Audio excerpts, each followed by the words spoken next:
Olá pessoal, boa noite, sejam todos bem-vindos à nossa live de Direito Processual Civil aqui no Instagram. Eu sou o professor Rafael Campos, a gente vai começar fazendo algumas questões de concurso público. A gente teve um leve probleminha na live de ontem, por isso que a gente perdeu de não conseguir colocar ela gravada aqui no nosso Instagram, no nosso IGTV, mas a gente já está dando um jeito nisso aí, daqui a pouco vai ficar tudo certo, tá? Boa noite, hoje um pouquinho mais cedo, 8 horas da noite. A gente vai até um pouquinho antes das 9 horas para a gente poder falar sobre algumas questões de direito processual civil, tentando de uma maneira bem ampla assim conseguir passar por vários institutos, beleza? Vamos lá, vamos falar com o pessoal, cadê? Anderson, Sônia, boa noite Heloíse, tudo bem? Gratidão, Sônia, muito obrigado pela presença de vocês. Jana Carvalho, Matheus Martins, galera chegando aí. De cara, já quero pedir para você compartilhar essa live aí com seus amigos que também estão estudando Direito Processual Civil. Essa que é uma das disciplinas com a maior importância para que você garanta a sua aprovação. Pensa comigo, português vale a pena estudar sempre, mas a gente estuda desde pequenininho. Constitucional e direito administrativo é a base do direito e a base da administração pública. Você que está pensando em fazer concurso público tem que estar com essas disciplinas na ponta da língua e na ponta do lápis. Agora, direito processual civil para as disciplinas jurídicas, quando cai em prova, é um grande diferencial e eu estou aqui para te ajudar a garantir essa aprovação. O nosso intuito é que você consiga gabaritar todas as questões e qualquer questão que vier de direito processual civil, beleza? Beleza, melhor, né, Sônia? Concurseiro acorda cedo, dorme cedo também, exatamente. Beleza, vamos ver, de repente a gente faz algumas modificações aí nos horários, tá? Ou então a gente abre até mais algumas lives. Deixa eu só colocar aqui na tela de vocês. Ó, voltei aqui, vou colocar a primeira questão. Olha lá, a primeira questão tá falando assim: acerca dos princípios constitucionais do processo civil, julgue o item a seguir. E aí essa questão começa falando o seguinte, olha, o princípio do contraditório, por constituir uma garantia que é aplicável em situações específicas, não vincula a decisão do juiz, visto que, em geral, este deve decidir sem a oitiva das partes. E aí a banca te pergunta, cara, isso aí tá certo ou tá errado? Olha que entrou aí Crush Decor, uma das melhores lojas de decoração da minha prima Érica. Um beijo, prima, tudo bem? Então, olha só, voltando, o que a gente está falando aqui? Está falando sobre princípios e está tratando do princípio do contraditório. Princípio do contraditório é um dos princípios mais importantes que a gente tem no nosso direito. Por quê? Porque ele tem base constitucional. É esse princípio do contraditório que vai permitir que as partes elas possam influenciar a decisão do juízo. Esse princípio do contraditório, geralmente, ele é conjugado com a ampla defesa. Então, de um lado, a gente tem um contraditório, essa possibilidade de fazer uma influência no entendimento do juízo, e do outro lado nós temos a ampla defesa, que é a oportunidade que a gente tem de permitir que as partes dentro de um processo possam se defender, possam apresentar as suas manifestações, possam falar em juízo. Então uma coisa é eu entregar para que o juiz possa ler e possa tentar compreender. E outra coisa é, por conta dessa apresentação de informações, eu consigo influenciar o juiz para que ele julgue. De um lado a gente tem ampla defesa e do outro lado a gente tem o quê? O contraditório. E esse Código de Processo Civil, a Lei 13.105 de 2015, focou muito na questão do contraditório. E por conta dessa força do contraditório, a gente persegue sempre o contraditório efetivo.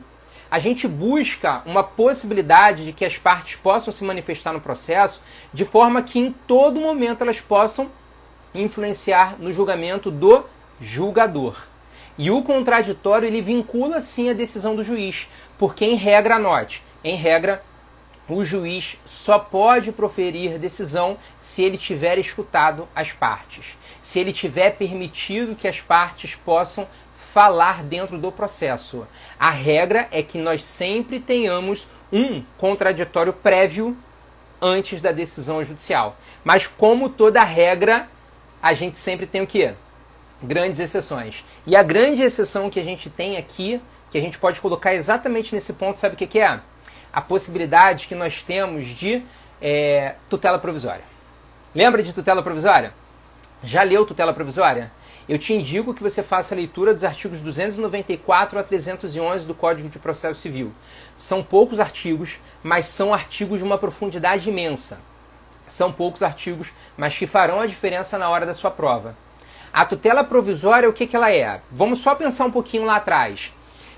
Antes do Código de 2015, a gente pensava num processo onde a gente analisava toda a etapa de conhecimento e grava uma parada, processo de conhecimento, para mim, você nunca mais vai esquecer disso.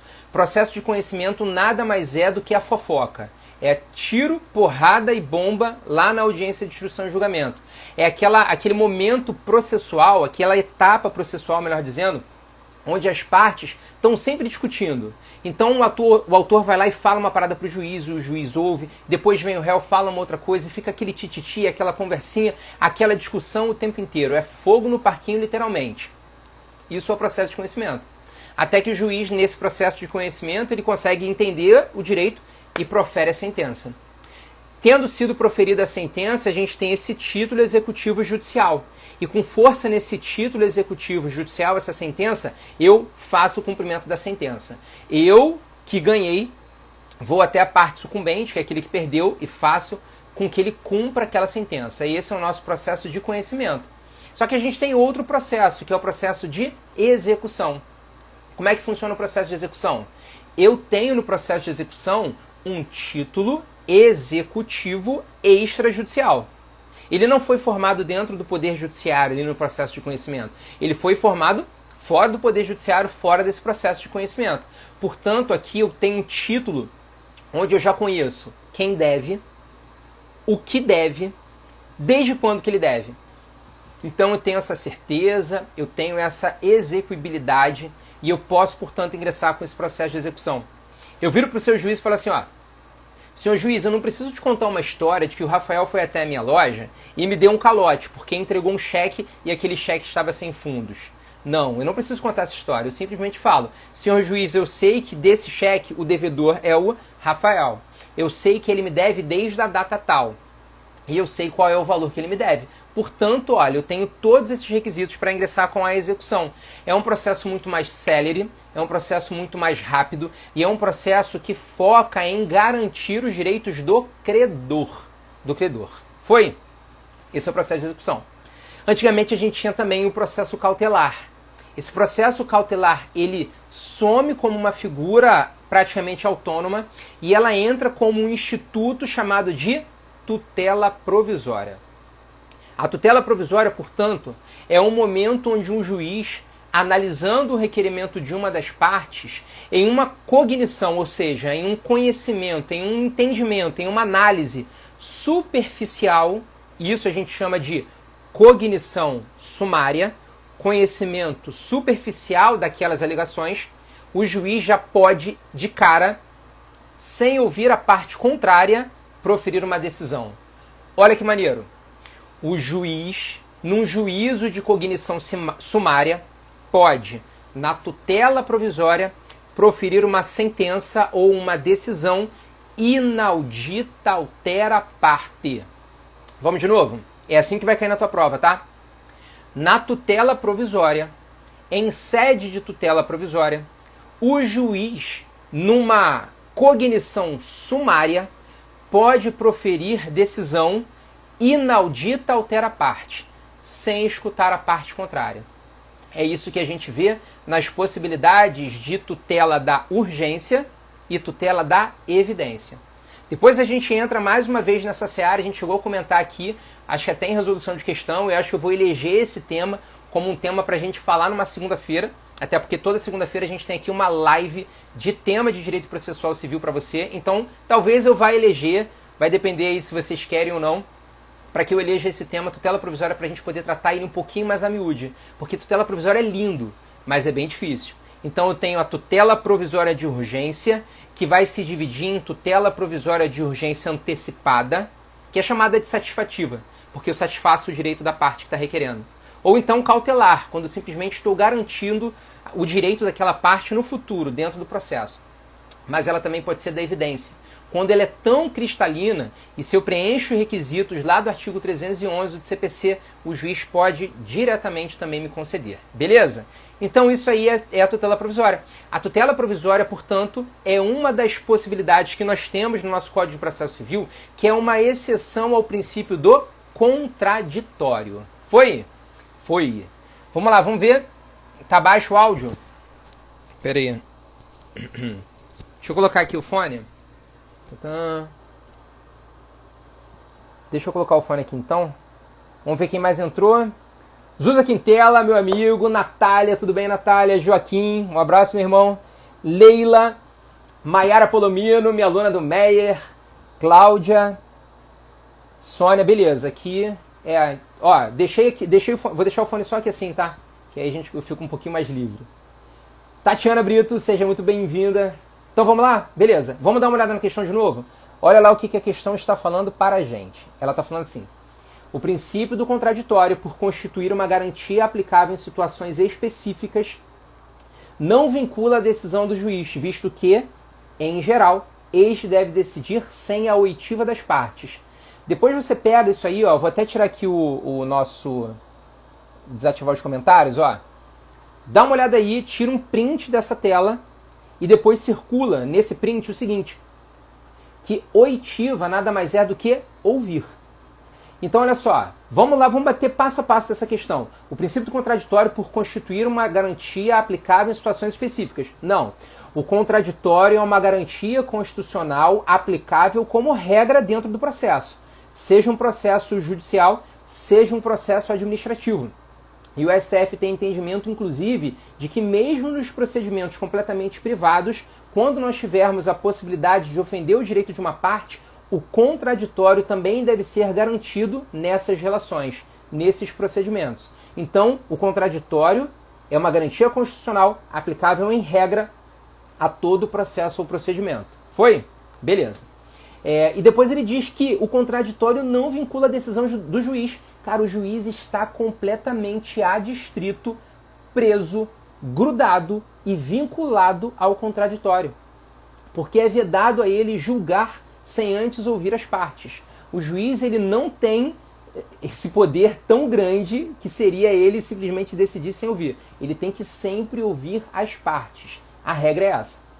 E aí depois ele continua, né? Visto que em regra geral, este deve decidir sem oitiva das partes. A questão está o quê? Está completamente errado. Vamos dar uma olhada lá. Aqui está o nosso gabarito. Olha lá. Olha o artigo 9º do nosso Código de Processo Civil, o que ele diz? Não se proferirá a decisão contra uma das partes sem que ela seja previamente ouvida. Pronto. Aí já está a resposta à nossa questão. Agora olha a exceção que está prevista no parágrafo único do artigo 9º. O disposto no caput não se aplica a quem? A tutela provisória. Qual tutela provisória? A tutela provisória de urgência e nas hipóteses da evidência que estão lá no 311, no inciso 2º e no inciso 3º. Foi. E também na decisão proferida no artigo 701. E o artigo 701 nada mais é do que o procedimento monitório. Procedimento monitório. E o procedimento monitório nada mais é do que um meio termo entre o processo de conhecimento e o processo de execução. A gente acabou de falar nesse pedaço da live que caiu, que ela diz o quê? Que o processo de conhecimento é o blá blá blá, é o tititi, é a conversa, é a discussão. O processo de execução é muito rápido, porque eu sei quem me deve, desde quando deve e o quanto que me deve. E o processo monitório é um meio termo. É um meio termo que eu tenho um título executivo que não preenche todos os requisitos da execução. Só que ele preenche quase todos eles, então não preciso ir para o processo de conhecimento, que é um pouco mais demorado. Eu vou no procedimento monitório, que é um contraponto ali, ao meio termo entre execução e processo de conhecimento. Quando o juiz decide liminarmente no processo monitório, é uma decisão onde ele não precisa ouvir a parte contrária. É uma decisão liminar. E aí essa informação é importante porque, assim, essa palavra liminar a gente sempre ouve muito quando a gente está vendo algum noticiário e o noticiário está passando situações de desespero completo para a gente conseguir um leito num hospital. A gente está vivendo isso. A gente está vivendo isso desde sempre, mas fica muito mais... sobressai muito mais às vistas quando a gente observa a questão da Covid. Aí, por conta da Covid, muitas pessoas estão ganhando liminares em cima de liminares, em cima de liminares, e não conseguem efetivá-las. E o que é liminar? É aquela decisão onde o juiz não ouve a parte contrária, num juízo de cognição superficial, num juízo de cognição sumária. Beleza, então?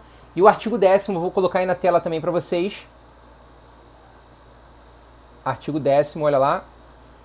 Ele também diz, ó, o juiz não pode decidir em grau algum de jurisdição, com base em fundamento a respeito do qual não se tenha dado às partes a oportunidade de se manifestar, ainda que se trate de matéria sobre o qual deva decidir de ofício, mesmo nessas situações.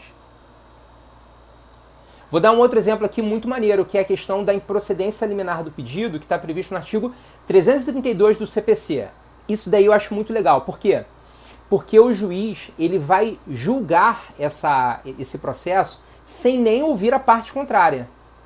O autor ingressa com o processo, o juiz observa que não precisa de fase instrutória, ele observa que aquela questão já está decidida em uma súmula de jurisprudência do STJ ou do STF, ou do Tribunal de Justiça sobre um direito local, ou ainda num acórdão proferido no sistema de repetitivos, recurso especial repetitivo ou recurso extraordinário repetitivo lá do 1029, ou ainda um acórdão proferido numa decisão de incidente de resolução de demanda repetitiva ou então de incidente de assunção de competência.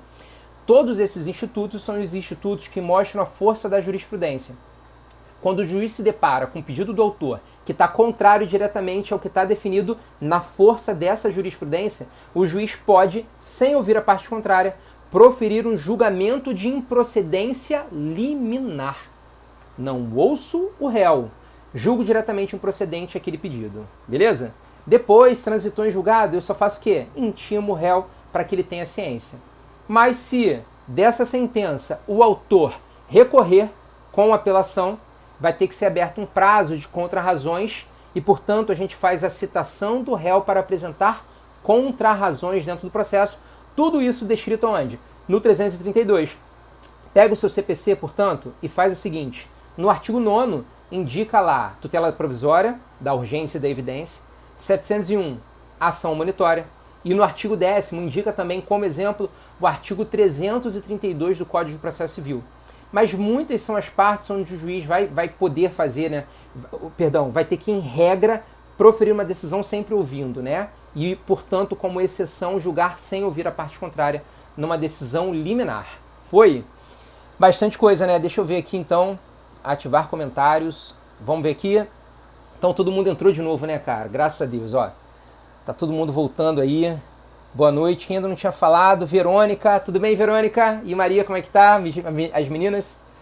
Bruno Campos, meu irmão. Natália. Jana Carvalho. Boa noite, rapaziada. Advogado. Rafael, advogado. Boa noite, meu companheiro de classe. Lucas Pavese. Camila Mandinha. Boa noite, meninas. Beleza. Deu para compreender, então, essa questão? Deu. Essa live vai ficar salva? Com certeza ela vai ficar salva, porque a gente está fazendo de tudo para ela ficar guardada aqui para você no IGTV. Também tem um conteúdo toda semana no meu Instagram, né? Tanto aqui no Instagram quanto no YouTube e na minha página também do Facebook. Você pode procurar lá, Rafael Campos CPC. Foi? Já pega aí, já compartilha. Tem vários posts já aí no meu feed. Depois entra lá, cara. Dá uma curtida se você gostou. Encaminha para algumas pessoas que vocês acham que também vai ser muito interessante. Deixa salvo, comenta lá que eu vou ficar muito grato por isso. Ok? Vamos ver a próxima questão? Vamos lá, já está na hora de ver a próxima questão. A próxima questão ela diz assim, ó. De acordo com o estabelecido no CPC, o pronunciamento do magistrado que na justiça comum, em primeiro grau, revoga o deferimento de gratuidade de justiça, será. Bom, vamos falar um pouco de gratuidade de justiça? Vamos lá. O que é a gratuidade de justiça, pessoal? Gratuidade de justiça é um benefício que algumas pessoas conseguem por não terem condição econômico-financeira de arcar com as despesas dentro do processo. Despesa dentro do processo, cara, vai pegar muita coisa. A gente vai ter, por exemplo, a taxa judiciária. Aqui no TJ do Rio de Janeiro, por exemplo, quando você ingressa com um processo judicial, e essa informação é muito relevante tanto para o advogado que já advoga, quanto para o cara a pessoa que vai fazer o OAB, quanto para a pessoa que vai fazer concurso para Tribunal de Justiça. Aqui no Rio de Janeiro, quando você vai ingressar com o processo, a regra é que aquela parte, né, entregue uma procuração ao advogado e o advogado tem que analisar para verificar qual é o valor da causa, somatório daqueles pedidos, e aí ele vai pegar aquele valor da causa e vai tomar como base para quê? Para ele poder pagar aquela despesa do processo, aquelas custas judiciais. E aí naquelas custas judiciais vão entrar várias informações, inclusive a taxa judiciária, que aqui é calculada em 2% sobre o valor que você dá à causa. Então se a sua causa é de 100 mil reais, 2%, 2 mil reais, você vai ter que pagar fora as outras despesas, custas judiciais. E fora essas custas judiciais, com a taxa judiciária inclusive, você também paga outras despesas. Por exemplo, você pode pagar uma publicação em diário oficial, um emolumento num cartório extrajudicial. Já foi no cartório autenticar alguma coisa? Cara, é surreal, é muito dinheiro que tu gasta. Se você tiver a gratuidade de justiça, você não vai precisar para aquele processo judicial. Da mesma forma que uma indenização para uma testemunha ter de ser ouvida, a gente vai ter essa possibilidade, portanto, de concessão da gratuidade de justiça, que vai englobar todas essas despesas. Despesas é o arcabouço maior, onde eu tenho custos judiciais, onde eu tenho taxa judiciária também. Ok? Beleza, então, vamos lá. Gratuidade de justiça vai poder ser concedida a quem? Gratuidade de justiça é concedida a toda e qualquer pessoa. Seja pessoa física, pessoa natural, eu e você, seja pessoa jurídica. Imagina que a gente tem uma empresa que está indo muito mal das pernas e essa empresa não consegue sequer pagar as suas próprias dívidas, mas ela tem a possibilidade de ingressar com uma execução e conseguir, portanto, um grande fluxo de caixa com uma decisão judicial favorável. E ela fala, cara, será que eu vou deixar de entrar com o processo porque eu não tenho dinheiro para adiantar essas despesas? Não. O que vai acontecer? Eu, pessoa jurídica, posso também fazer o requerimento de gratuidade de justiça. Da mesma forma que a pessoa natural, seja ela nacional ou estrangeira, também tem direito. E quando que eu vou pedir gratuidade de justiça? Cara, você vai pedir no primeiro momento que você tiver para falar dentro do processo. Então pode ser na petição inicial se você for autor? Pode. Pode ser o réu na contestação? Também. Pode ser na petição de recurso? Também pode. Pode ser durante o curso do processo? Pode, tranquilamente.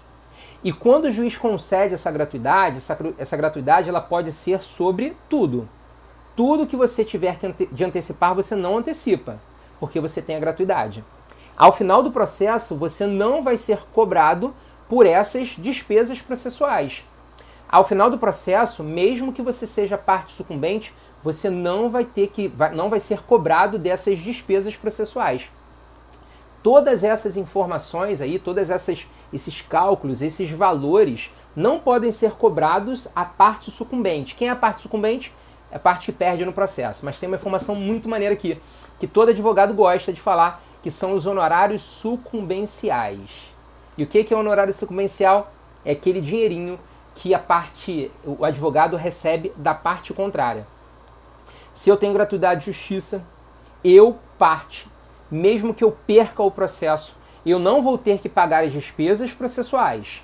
Eu também não vou pagar os honorários de sucumbência, porque os honorários e as despesas processuais eles ficam com uma condição suspensiva. E o que seria isso? Num prazo de 5 anos a contar do trânsito em julgado daquela decisão judicial de mérito, parte que tenho gratuidade de justiça, não vou poder ser cobrada, a não ser que as minhas condições econômico-financeiras melhorem bastante. E aí o credor, que nesse caso pode ser a Fazenda Pública, ou então pode ser também uma outra parte, né, o advogado, o que ela vai poder fazer? Ela vai poder fazer a cobrança, desde que comprove que eu não tenho mais os requisitos para garantir a minha gratuidade de justiça. Falei para você, honorários sucumbenciais, despesas processuais, a multa processual, não. A multa processual, ela não vai incidir para a gratuidade de justiça. Mesmo que eu tenha, portanto, gratuidade de justiça e seja parte sucumbente, eu não pago despesas e não pago honorários sucumbenciais por conta de uma condição suspensiva em 5 anos. Depois disso, não seria mais cobrado. Agora, se tiver uma multa sim eu posso cobrar. Inclusive, se a gente fizer um pedido de gratuidade de justiça, o juiz conceder, depois revogar e verificar que teve má fé daquela pessoa, ela também vai poder ser condenada a uma multa num valor de 10 vezes aquele valor da gratuidade que ela tinha recebido. Então, é uma penalidade muito grande se a gente for verificar os parâmetros que essa gratuidade de justiça pode ter. Combinado, então? Beleza, deu para entender isso? Deu para entender. Quando a parte requer a gratuidade de justiça, a parte contrária vai poder se manifestar. Eu posso impugnar a concessão de uma gratuidade de justiça, se eu for réu, em relação ao autor, na minha contestação. Artigo 337 vai ser uma hipótese de preliminar de contestação. Foi? Foi. Da mesma forma que eu tenho que tomar muito cuidado com isso. Se esse pedido de gratuidade de justiça for feito no curso do processo, o juiz, quando conceder, ele vai ter, a partir do momento em que a parte contrária foi intimada, a gente vai ter que, a partir desse momento da intimação, a parte contrária tem um prazo de 15 dias para se insurgir e apresentar a impugnação à gratuidade de justiça. Foi? Foi. Bom, qual outra informação relevante que a gente tem que ter aqui? A gente tem que ter o seguinte: se o juiz revogar essa gratuidade de justiça no curso do processo, o juiz proferiu uma decisão. Porque, como gratuidade de justiça faz menção à minha esfera jurídica de direitos, quando o juiz profere um ato dizendo que eu não tenho mais esse direito, quer dizer que isso não é um despacho, isso é uma decisão. E é uma decisão que foi tida no curso do processo. Nesse caso, caberia a possibilidade de recursal. Agora, se essa revogação fosse tida dentro dos capítulos da sentença, o juiz proferiu sentença, decidiu o direito e a parte contrária vai ter a possibilidade de se insurgir contra isso, num recurso de apelação. Nesse caso, quando o juiz revoga a gratuidade de justiça no capítulo de sentença, a parte que foi prejudicada porque perdeu a gratuidade de justiça, ela vai ter a possibilidade de se insurgir recorrendo em face de quê? Em face da sentença. Lembra aqui comigo? Decisão, atos proferidos pelo juiz de primeiro grau. Despachos, decisão interlocutória e sentença. Do despacho não cabe recurso. Da decisão interlocutória cabe, sim, agravo de instrumento. Em quantos dias? 15 dias. Úteis ou corridos? Úteis é um prazo processual. Sentença. Recurso cabível. Apelação. Em quantos dias? 15 dias. Úteis ou corridos? Úteis também. A regra é que quase todos os recursos têm prazo de 15 dias úteis, à exceção dos embargos de declaração somente em 5 dias. Outra informação muito relevante para você é que embargo de declaração é o recurso cabível contra toda e qualquer decisão. Se é decisão interlocutória, agravo de instrumento e embargo de declaração. Se é sentença, apelação e embargos de declaração. Vamos lá para a nossa questão, então? Vamos. Deixa eu só antes falar com a galera que entrou aqui. Quem mais entrou? Bárbara de Jesus. Boa noite, Bárbara. Tudo bem? Bruna Rabelo. Tudo bem, Bruna? Maísa Alves. Pati Escafura. Como vão, meninas? Ana Luísa Peçanha. Boa noite. Seja bem-vindo. Paulo Carvalho. Fala, meu amigo. Tudo certo, cara? Leandro. Pedro Augusto. Bernardo. Tudo bem, rapaziada? Como é que vocês estão? Jefferson. Boa noite, Ana Luísa. Cara, queria perguntar aqui antes de jogar lá na questão, de que cidade vocês estão falando? Depois me responde aí, queria saber, tá todo mundo aqui no Rio de Janeiro, tem pessoas de outras cidades aí no Brasil? Eu, particularmente, estou no Rio de Janeiro. Queria saber de você também, depois vai colocando aí nos nossos comentários. Enquanto isso, vamos lá pra questão? Vamos. Mas antes, ó, compartilha a nossa live com todo mundo, tá? Com certeza essa aqui vai ficar salva no nosso GTV. E a gente vai disponibilizar também alguns materiais no Facebook e no YouTube. Aiaro Vertical, Rio de Janeiro, Ana Luísa, Nova Iguaçu. Morei muito tempo em São João de Meriti, vivi ali pertinho também em Nova Iguaçu. Sônia Maia, RJ. Beleza, gente.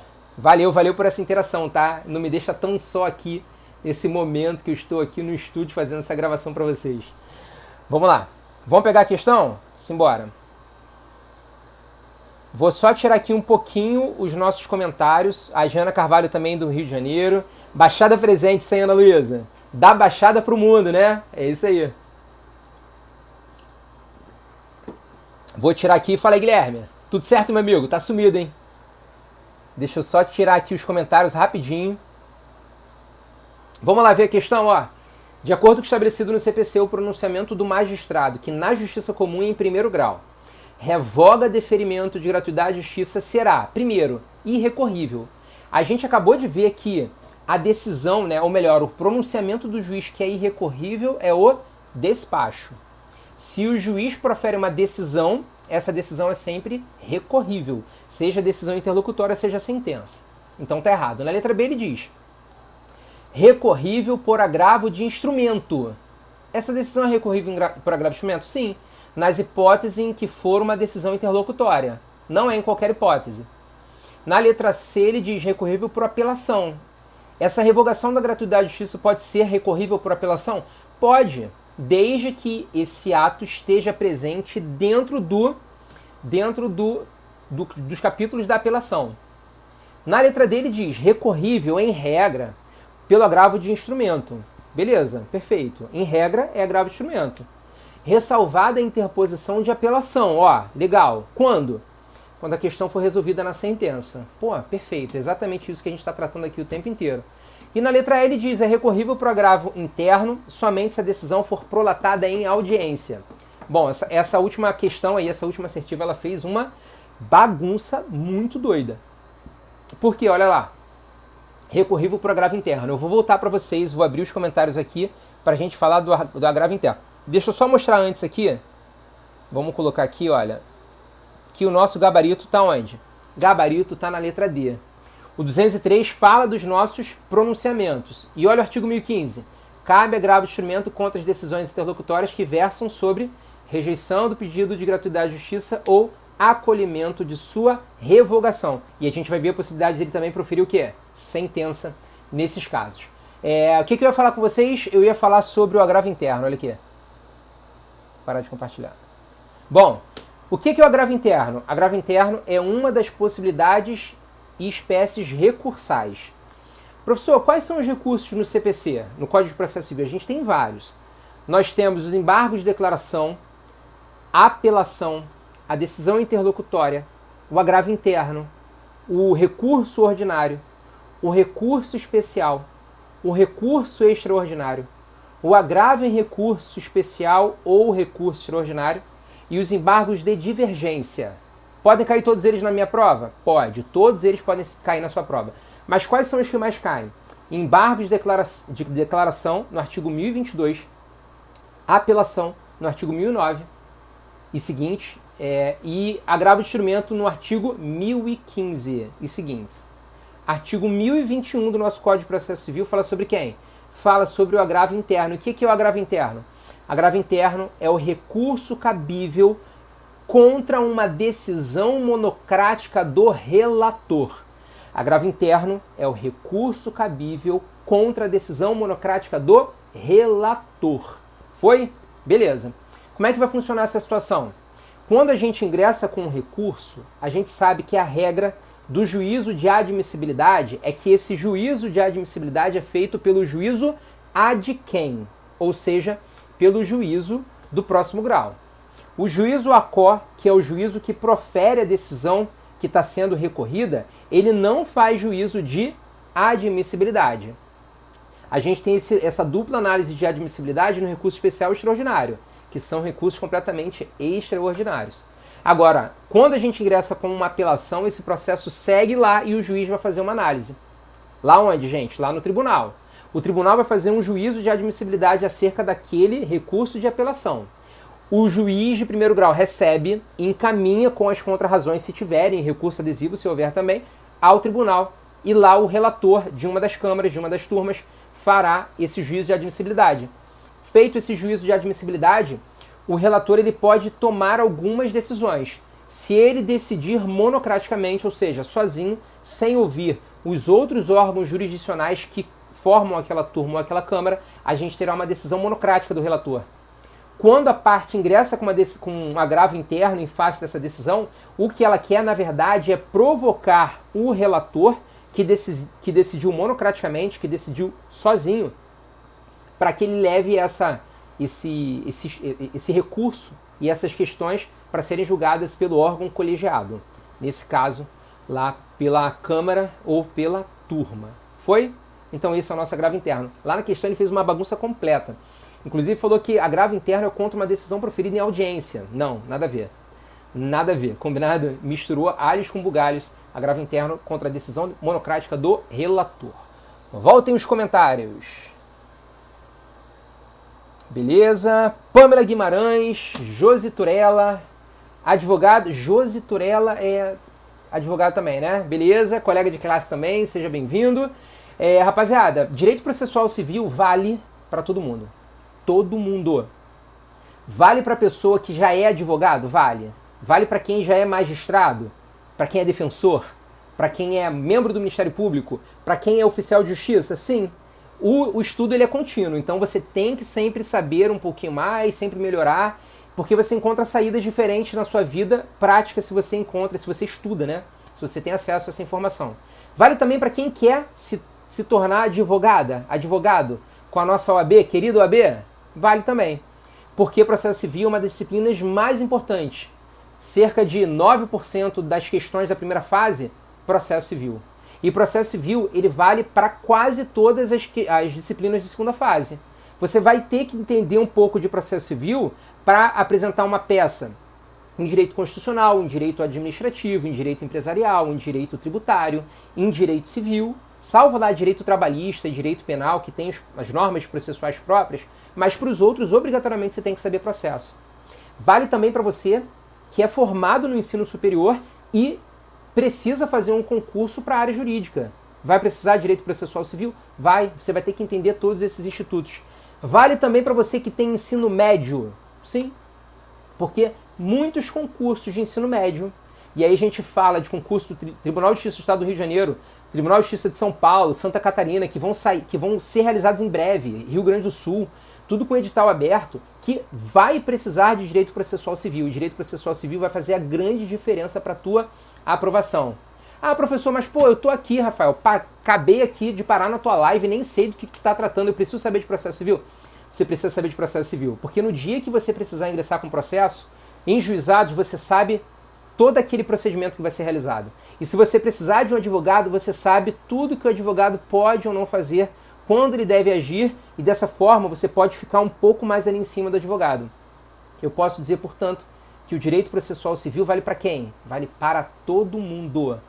Para você que estuda, para você que não estuda. Para você que advoga, para você que já tem um cargo público, para você que não tem cargo público, para todo mundo. Beleza? Beleza. Vamos lá então. Quem mais entrou aí? Silva, Fernanda. E aí, Fernanda, tudo bem? Boa noite, boa noite. Vamos fazer mais uma questãozinha? Simbora que o nosso tempo já está acabando. Olha lá. 3, 4, 5. Olha lá. Vou tirar aqui o comentário rapidão. Depois vai escrevendo aí, tá? Da onde vocês são. Quero saber onde todo mundo é. De qual cidade vocês estão falando. Desativar comentários. Olha lá. Uma vez que o elevado número de litisconsortes prejudica a rápida solução do litígio ou compromete a defesa, o juiz poderá limitar o litisconsórcio facultativo. Sendo assim, é correto afirmar que essa questão é muito maneira, porque olha só, olha a literalidade, dá um print dessa tela e depois sublinha aí no seu editor de fotos. Olha só que maneiro. Uma vez que o elevado número de litisconsortes prejudica a rápida solução do litígio ou então compromete a defesa, o juiz poderá limitar o litisconsórcio facultativo. Perceba, nesse ponto da questão, ele não fez pergunta, ele fez a afirmação. Se nesse ponto da questão a banca fez a afirmação, a gente tem que levar que essa informação é completamente o quê? Verdadeira.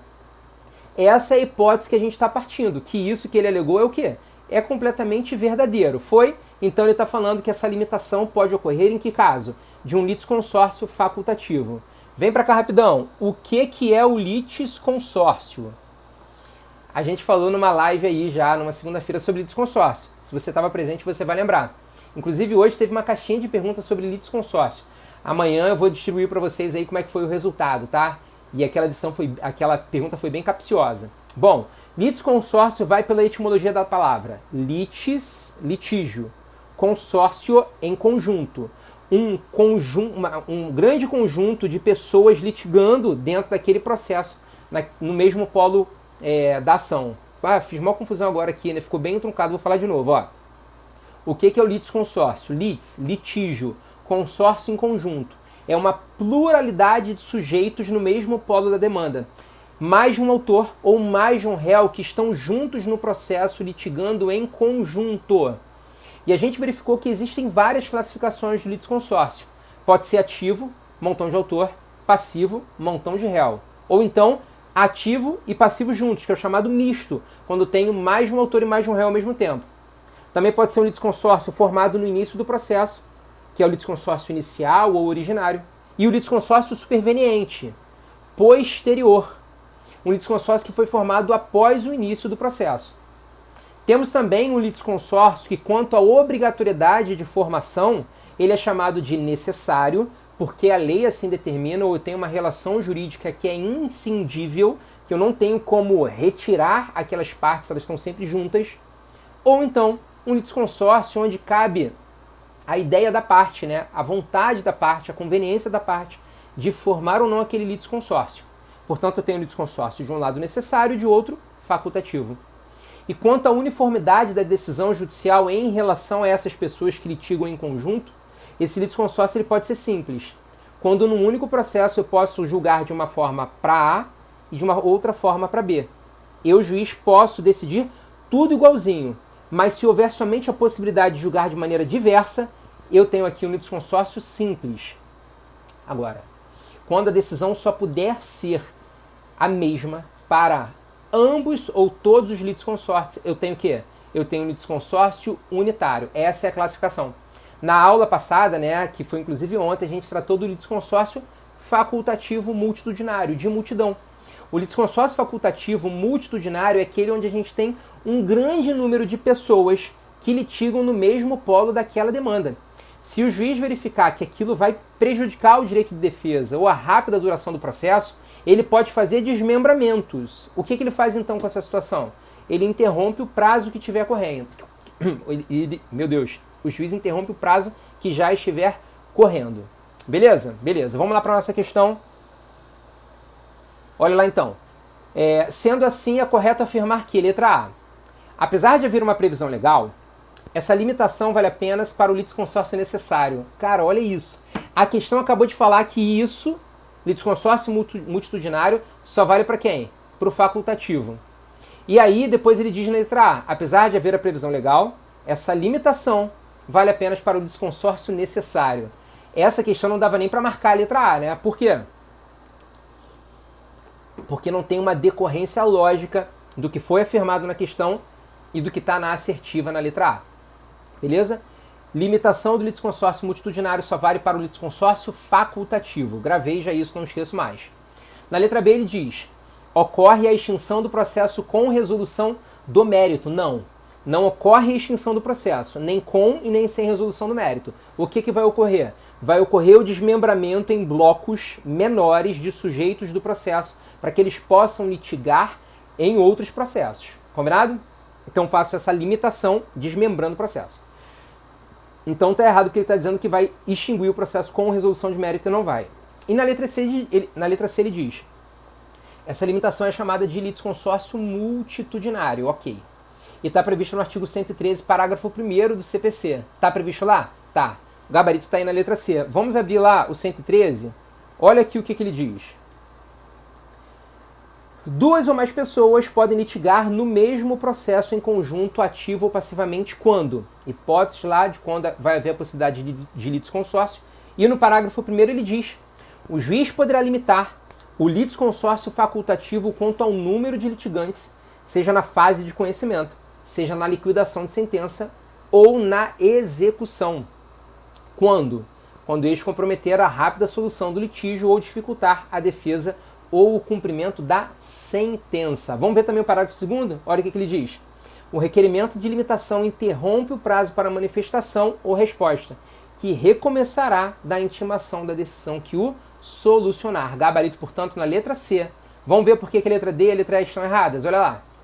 Não poderá haver o desmembramento do processo. Litisconsórcio facultativo, multitudinário, pode haver sim o desmembramento do processo. No elemento subjetivo, ok? Nas partes.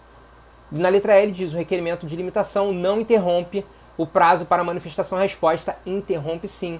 Gabarito, letra C, olha aí na sua tela. Gabarito, letra C, nosso artigo também estava aí no nosso card de resposta. Foi?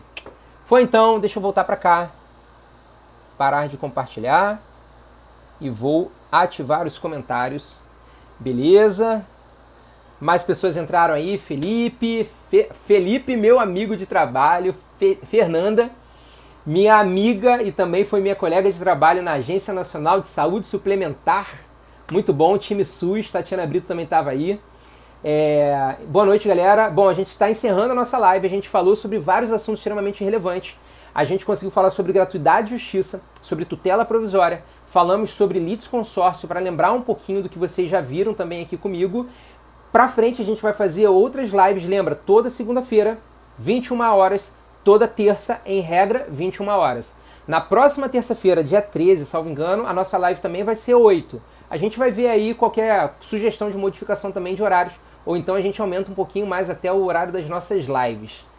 Beleza? Então, muito obrigado pela presença de vocês. Só quero pedir um favor, vou até colocar aqui o meu cardzinho, assim acho que tá bom. Tira um print da tela aí. Só não posso estar com a cara de Rock Balboa, né? Todo desfigurado aqui. Tira um print da tela, posta nos seus stories, me marca nos seus stories, mostra pra galera conteúdo bacana de direito processual civil.